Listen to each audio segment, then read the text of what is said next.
Hello everyone. तो देखो हम लोग नेक्स्ट पढ़ रहे हैं हम लोग 11 का chemistry structure of atom, ISC का chemistry structure of atom.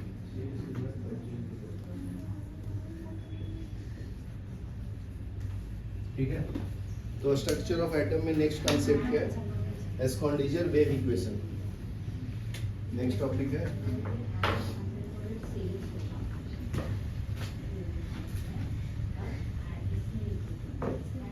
एस्कॉन्डिजर wave equation.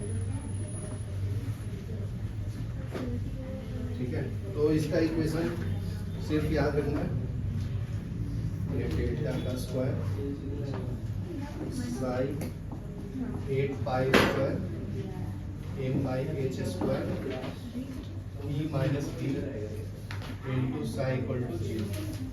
तो ई क्या है? Total energy of the system, total energy of system. ठीक है, ई क्या है? Potential difference, potential energy of system. M क्या है? Mass of electron, mass of electron. H क्या है? Planck constant. ठीक है, डेल्टा स्क्वायर क्या है? Del square, it is an operator, it is an operator. ठीक है, तो इसको 3 फॉर्म में डिफरेंशिएट करते हैं ऑपरेटर को। तो ये हो जाएगा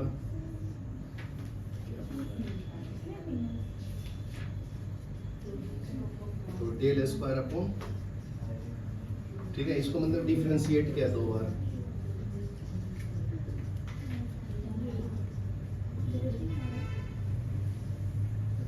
ठीक है, तो ये वेव फंक्शन रिप्रेजेंट करता है फाई।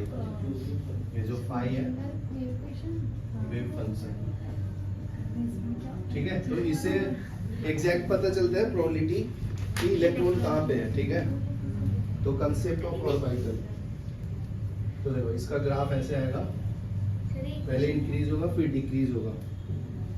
इसका वैल्यू दिया है 0.5 1 1.5 2.0। वाई एक्सिस पे क्या है? 4 पाई आर स्क्वायर साई स्क्वायर। ठीक है, एक्स एक्सिस पे रेडियस है। चलो ये लिख लो, फिर मैं इसका सिग्निफिकेंस बताता हूँ। चलो अभी देखो ये जो है डायग्राम, उसका एक्सप्लेनेशन दे देता हूँ।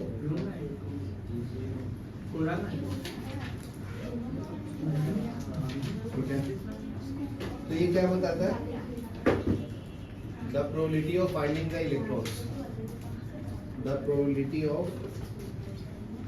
Finding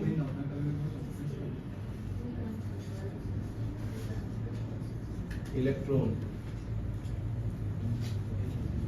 at the nucleus is 0। तो न्यूक्लियस में इलेक्ट्रॉन नहीं होता है। इस इक्वेशन से कंक्लूजन निकलता है। अपने को सॉल्व नहीं करना है, वो हायर लोग सॉल्व करते हैं। तो न्यूक्लियस में इलेक्ट्रॉन फाइंड करने की प्रोबेबिलिटी बहुत कम होता है। नेक्स्ट है probability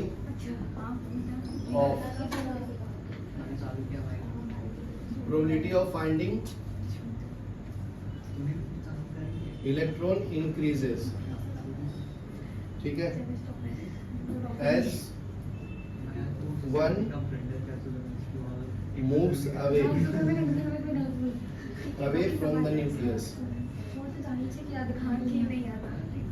nucleus at a distance of 0.53 angstrom, the probability of finding electron is maximum। तो इस पॉइंट पे सबसे ज्यादा इलेक्ट्रॉन मिलता है।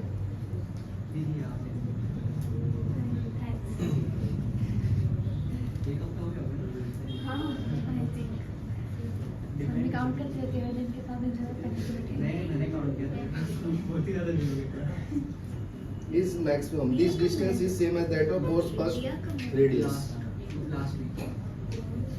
लास्ट वीक मंडे में आया था, थर्सडे आया था, मंडे से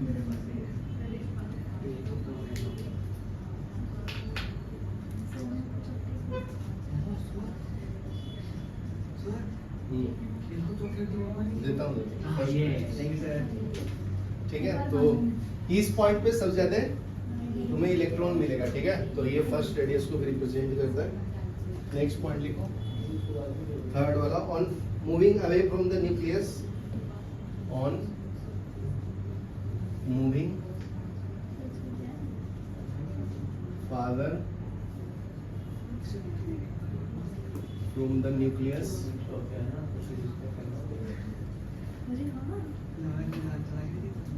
probability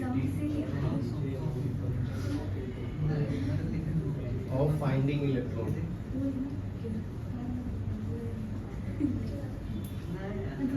goes on decreasing and become negligible.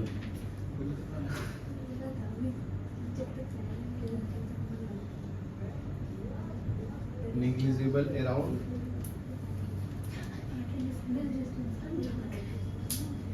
beyond 2 angstrom. ठीक है, तो उसको बियॉन्ड करोगे तो वैल्यू 0 आने की संभावना है।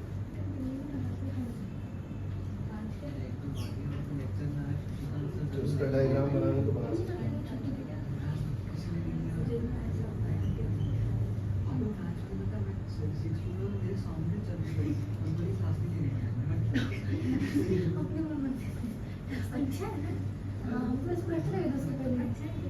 तो ये डायग्राम बना दिया, ये लिख लो, फिर आगे बताता हूँ। पॉज करो।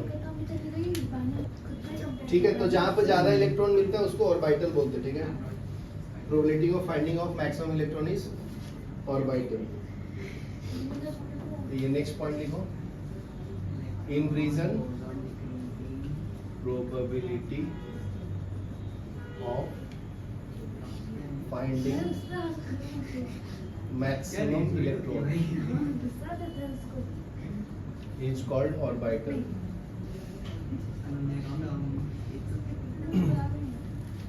ठीक है, तो ये 3 डायमेंशनल में होता है। तो नेक्स्ट पॉइंट है 3 dimensional region in which around the nucleus in which finding the maximum electron is called orbital. तो ऑर्बिटल कौन सी डिग्री में होता है? डायमेंशन में 3 डायमेंशनल में होता है। ठीक है ना, जैसे एस ऑर्बिटल लोगे तो वो होता है स्फेरिकल, इसको एस शेप बोलते हैं। तो एस शेप क्या है? Spherical in shape. पी क्या होता है? बराबर, एसपीडीएफ। ठीक है, तो डबल डम्बल भी होता है, डबल डम्बल। ठीक है, तो ये आपका डी ऑर्बिटल का शेप। और कॉम्प्लेक्स का नहीं पता तो नहीं पता। तो दो 2s रहेगा ना, तो एक बार टच करता है। तो उसका मैं शेप बताता हूँ, राइट साइड वाला मिटा दूं। आन दो, देखो मैं एक ग्राफ बना देता हूँ। देखो अगर 2s का ग्राफ है विथ रेडियस, तो ये एक बार टच करेगा। ये ध्यान देना, पहले probability of finding the electron increase होगा, फिर डिक्रीज, फिर इंक्रीज, फिर डिक्रीज। तो ये 2s का ग्राफ है, 2s है तो एक बार टच करेगा, 1s रहेगा तो एक बार भी टच नहीं करेगा। ठीक है, यहाँ पे लिखना है 4 पाई स्क्वायर 5 स्क्वायर, मतलब ये प्रोबेबिलिटी बताता है कितना इलेक्ट्रॉन मिलेगा तुम्हें। अगर 3s रहेगा तो ये ग्राफ जेई में पूछता है। ठीक है ना, 2s का एक बार टच करेगा, 3s रहेगा तो 2 बार टच करेगा। तो एक छोटा सा पहले प्रोबेबिलिटी मिलेगा, फिर थोड़ा इंक्रीमेंट मिलेगा, फिर बड़ा ग्राफ मिलेगा। जो टच नहीं करेगा तो देखो 2 बार टच कर रहा है, ये आपका 3s का है। y axis same 4 pi square 5 square, probability of finding the electron. तो ये ग्राफ बना लो, बहुत इंपॉर्टेंट है। ठीक है, तो देखो अभी नेक्स्ट पढ़ेंगे हम लोग क्वांटम नंबर्स। तो ये कहाँ से आया? स्कॉन्डिशर इक्वेशन जो था ना, उसको सॉल्व करने के बाद क्वांटम नंबर ऑब्टेन्ड होता है। क्वांटम नंबर्स, तो ये पॉइंट पता होना चाहिए, बहुत लोगों को पता नहीं होता है। तो ये मैं बता देता हूँ, the solution of Schrödinger equation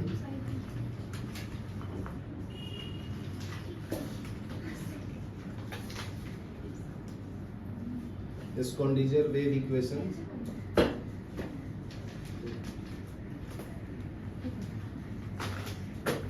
provides three numbers which specify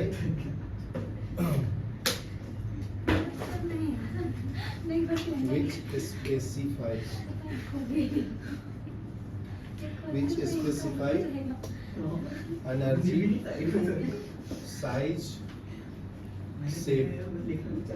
तो ध्यान से सुनो, ये इक्वेशन सॉल्व करने के बाद उसने क्या कंक्लूड किया, जो 3 नंबर्स आ रहा है वो बताता है एनर्जी, साइज, शेप, ये बहुत इंपॉर्टेंट है, and orientation of large number of orbital, orientation of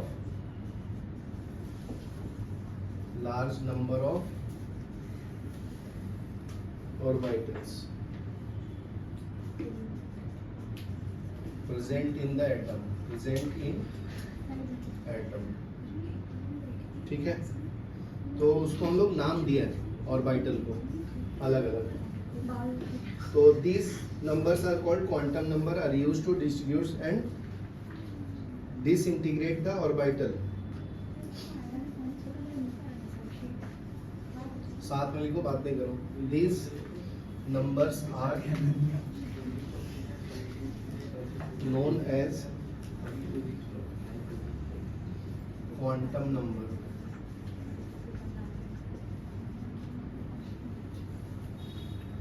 and are used to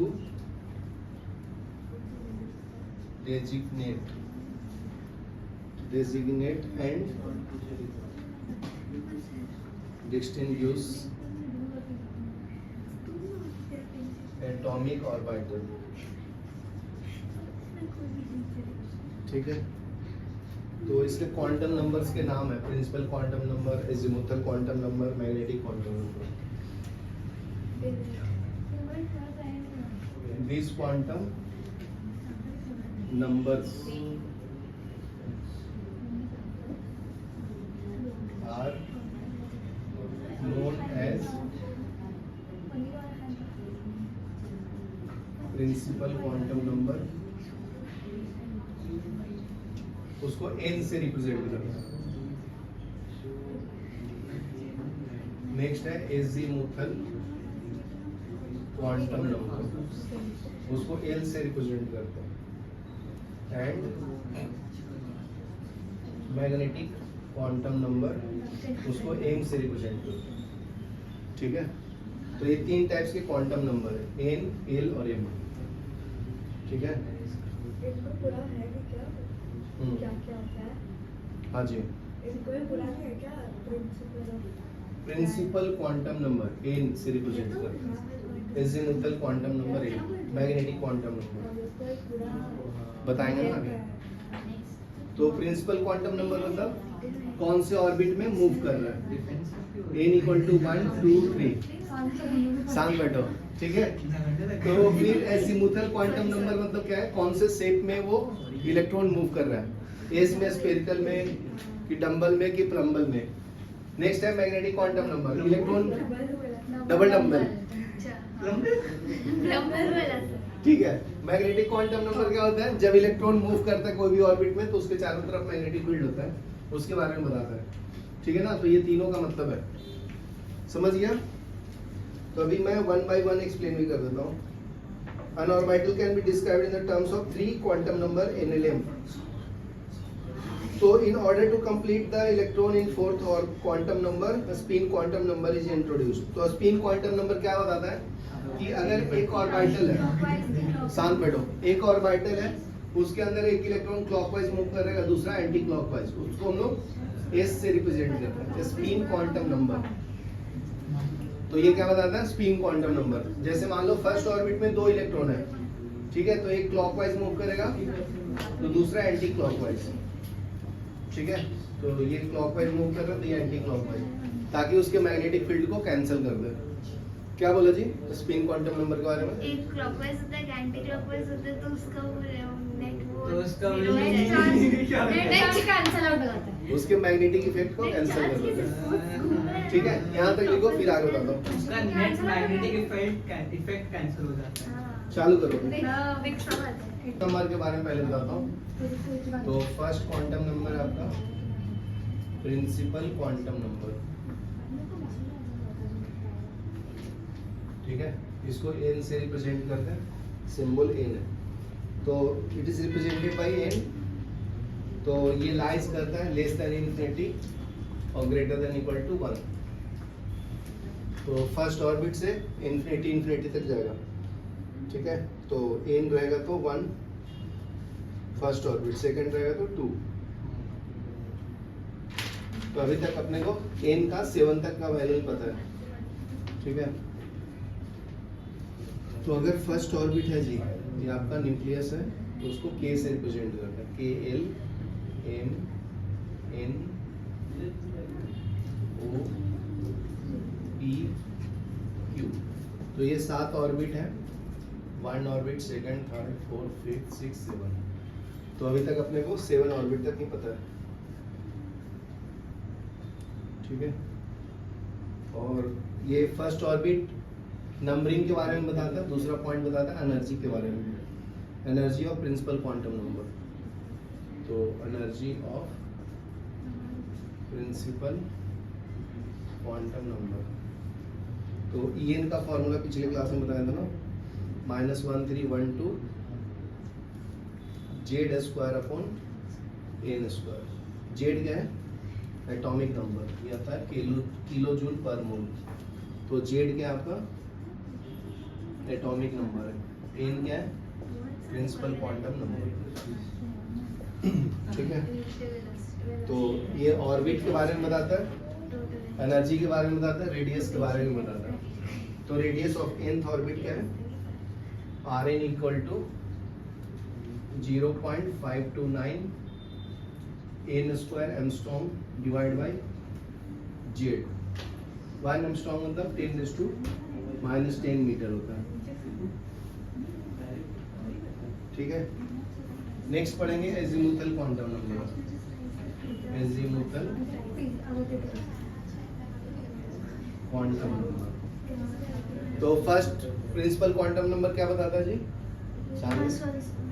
shell बताते हैं, हाँ, और 3 इंफॉर्मेशन देता है, कौन से सेल में इलेक्ट्रॉन है, एनर्जी बताता है उसका, और रेडियस, तो नेक्स्ट है एजीमुथल क्वांटम नंबर जिसको एल से रिप्रेजेंट करते हैं, ठीक है, तो इसका वैल्यू लाई करता है 0 से n-1, 0 to n-1, ये इसका रेंज है, इसके बीच में ही एल का वैल्यू लाई करेगा, ठीक है, तो इसको ऐसे भी लिख सकते हैं, L less than n-1 greater than equal to 0, ठीक है,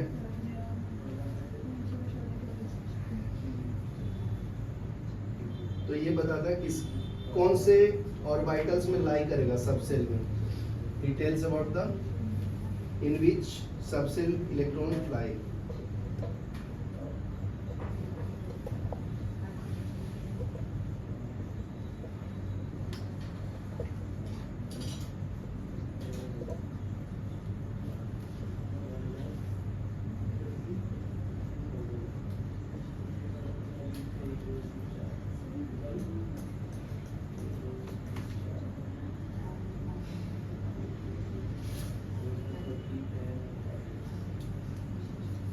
लाइक SPDF,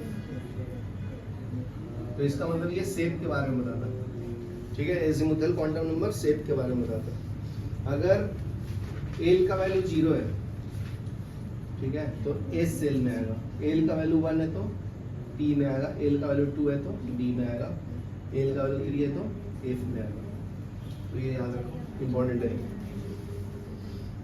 यहाँ तक लिखो, शांत बैठो, एजीमुथल क्वांटम नंबर के बारे में और देखो,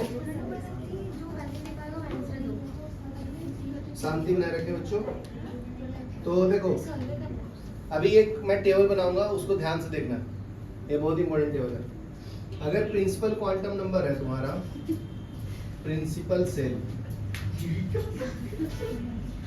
उसका नाम है के से स्टार्ट होगा, के मतलब फर्स्ट ऑर्बिट है, ठीक है, तो वैल्यू ऑफ एन क्या है जी, वैल्यू ऑफ एन बताएगा कोई, जल्द बात मत कर, के रहेगा तो एन का वैल्यू क्या है 1, अरे सही है। प्रिंसिपल एल का वैल्यू क्या है? एल का वैल्यू क्या है अभी? मैं बताता हूँ। 0। एल का रेंज बता दो ना अभी। बताना उसके पहले। 0 to n minus 1 होता है, तो यहाँ पे डालो n का वैल्यू 1, तो 1 minus 1 0 ना। 2 n minus 1 ना। देखो ध्यान से n minus 1 लिखा है था। 0 plus 0 into n minus 1। 0 to n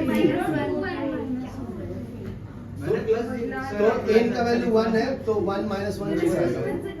समझा तेरे को? ये अभी next देखो। बोलेगा। तो इसमें सबसेल का पॉसिबिलिटी क्या थी? l 0 था, l का वैल्यू 0, तो क्या आया था? s। याद आया? ये चलती हो आइए हमसे। तो नंबर ऑफ सेल क्या क्या आएगा? 1। अभी ध्यान से सुनो, मैं एक्सप्लेन करता हूँ दूसरा एग्जांपल। अभी देखो नेक्स्ट क्या आएगा बताओ। सेकेंड ऑर्बिट को किस नाम से रिप्रेजेंट करते हैं? सानवी। तो बोलना मत। अनन्या, एन का वैल्यू क्या आएगा? 1 आएगा, 2 आएगा, 3 आएगा? 2 आएगा ना। हाँ बराबर। फिर अभी ध्यान से देखो, यहाँ पे 2 डालो, तो 2 minus 1 1। तो इसका रेंज में क्या आएगा? 0 to 1। शांत बैठो। 0 और 1 दोनों आए, साइज था। तो इसमें 0 1 दोनों आया ना। तो 0 किसको रिप्रेजेंट करता है? एस को, और 1 एल को। एल को याद आया क्या? अभी लिख के दिया था ना, एल का वैल्यू 0 रहेगा तो एस आएगा, एल का वैल्यू 1 है तो पी आएगा। हाँ तो पी आएगा ना। अरे भाई 0 to n minus 1 है, मतलब 0 तो इंक्लूडेड है ही। सर मैं आपको वही डाउट पूछी थी, आपने बोला 0 इंक्लूड नहीं होता। अरे भाई तो आगे ना इसमें भी 0 आएगा, तो एक ही लेंगे ना। तो एक ही लेंगे, एक ही। पर एक सेकंड, एस एल लिखा है, पी क्यों नहीं लिखा? P मतलब पी क्यों नहीं लिखा? P मतलब पी होगा ना, एल कैसे लिखा आपने सबशेड में? अच्छा सबशेड एल कैसे लिखा? पी होगा ना। P तो लिखा हूँ। आप तो नंबर ऑफ सेल्स कितने आएंगे अभी बताओ? 2 भाई तो कंसर्न सही है, सही है। अरे वो माइंड में चला गया था। अबे सर हाँ, अभी ध्यान दो।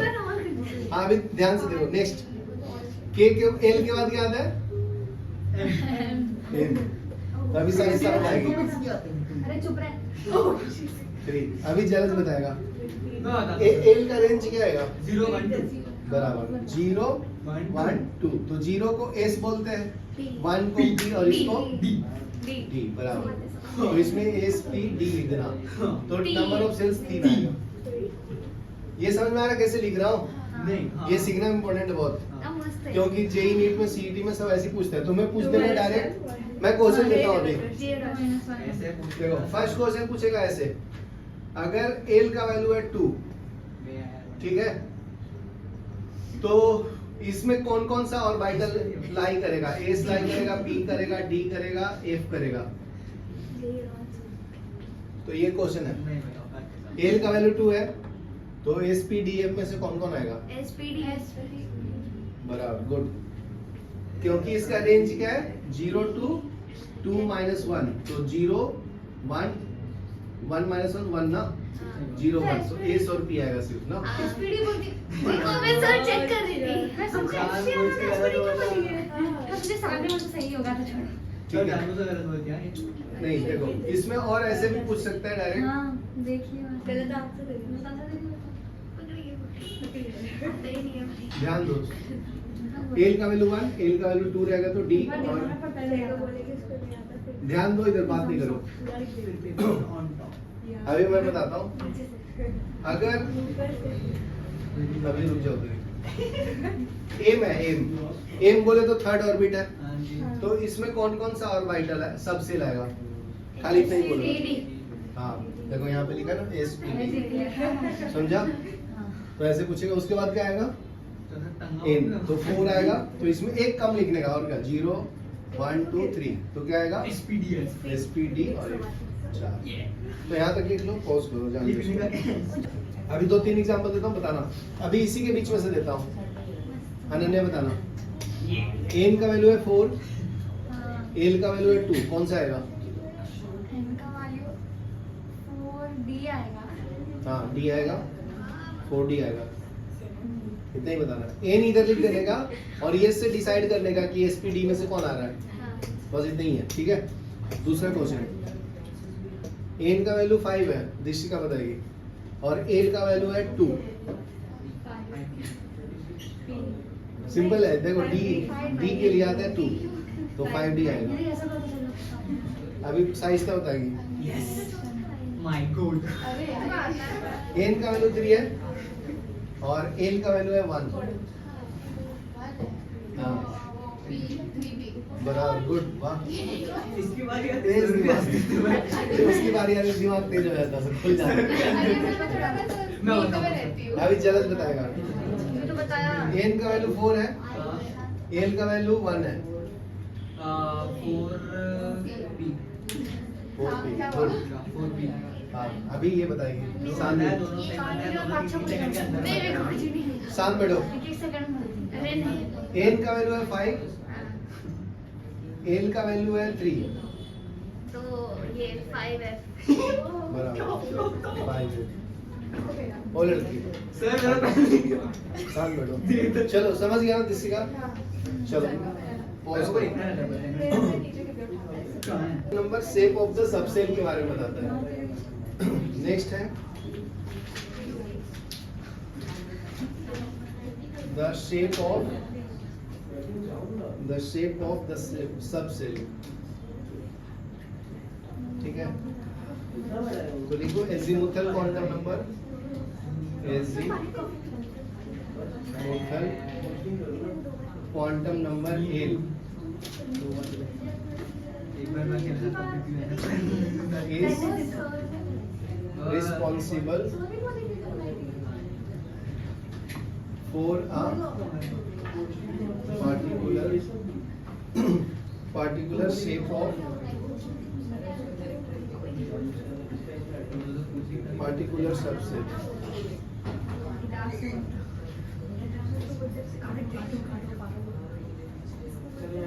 तो शांत बैठो। ठीक है, तो ये शेप बताता है जी एजीमुथल क्वांटम नंबर। जैसे एस का शेप क्या होता है, स्फेरिकल। तो पहले बता चुका हूँ, प्लम्बल, जिसको डम्बल भी बोलते हैं, डबल डम्बल। तो ये एस का है, ये पी का है, ये डी का है। जाने दो अभी देखो, अगर इलेक्ट्रॉन ऑर्बिट में मूव करता है तो सर्कुलर पाथ में मूव करता है, तो उसके पास एंगुलर मोमेंटम होगा। फिजिक्स में पढ़ाया ना तुम लोगों को, तो ऑर्बिटल एंगुलर मोमेंटम बोलते हैं। ऑर्बिटल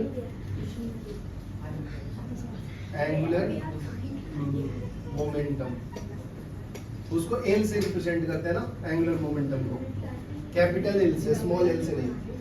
ठीक है, तो उसका फॉर्मूला आएगा L equal to H upon 2 pi under root of L into L plus 1। ये फॉर्मूला याद रखना जी, ये जेई क्वेश्चन है जो ही नीट में आता है। एल क्या है, एल बराबर एजीमुथल क्वांटम नंबर।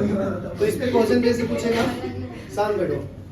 अगर एग्जांपल ले लो एक, तो अगर एल का वैल्यू 1 है तो एंगुलर मोमेंटम क्या आएगा, अनन्या? मैं सामने हूँ, ठीक से बैठो पहले। तो L equal to H upon 2 pi under root, L की जगह पे 1 डालना है तो 1 प्लस 1, तो ये क्या आएगा, L equal to H upon 2 pi under root of 2। समझा? यस दूसरा एग्जांपल, अगर एल का वैल्यू 0 है, दिशिका एल का वैल्यू 0 है तो एल क्या आएगा, capital L, H upon 2 pi under root of 0 into 0 plus 1, तो ये पूरा 0 हो जाएगा ना जी। तो एंगुलर मोमेंटम 0 आता है स्फेरिकल के लिए। या ठीक है, तो ऐसे एग्जांपल कैलकुलेट कर लो, बहुत इंपॉर्टेंट है। एल का वैल्यू डी रहेगा तो क्या आएगा जी, L equal to H upon 2 pi under root 2 into 2 plus 1, तो ये क्या आएगा, एच अपॉन 2 पाई क्या है, 3 दूनी से रूट 6। चलो पॉज करो सर